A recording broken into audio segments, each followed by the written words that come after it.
Patay ang isang 23 anyos na lalaki sa Cebu matapos bumara sa kanyang lalamunan ang isang buhay na isda. Ayon sa kinakasama ng lalaki, sumama ang kanyang nobyo sa pangingisda. Habang hinihila ang lambat, kinagat umano niya ang ulo ng isa sa mga huling isda. Dahil pumipiglas, dumulas at bumara sa kanyang lalamunan ng isda hanggang sa nahirapan ang lalaki na huminga. Hindi matukoy kung gaano kalaki ang isda pero nagdulot ito ng pamamaga sa kanyang lalamunan. Payo ng Red Cross para maisalba ang isang nabubulunan. Agad na humingi ng tulong at isagawa sa biktima ang Heimlich maneuver.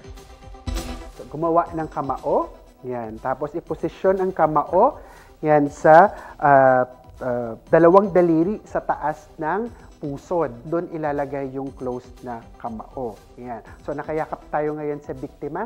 Yan. Iko-close natin. And then we're going to do inward-upward thrust hanggang sa mailuwa ng biktima yung object.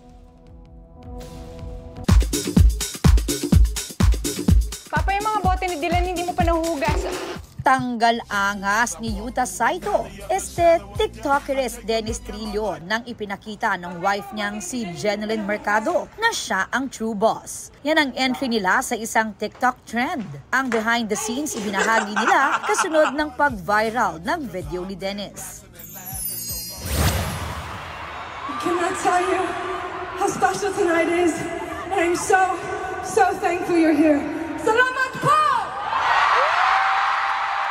Most special show raw para kay Phil-Am singer Olivia Rodrigo ang Manila Silver Star Show ng God's World Tour sa Philippine Arena nitong Sabado. Nakising along ang libo-libong Philo-Livies sa hit songs ni Olivia gaya ng Driver's License, Deja Vu, Vampire at marami pang iba.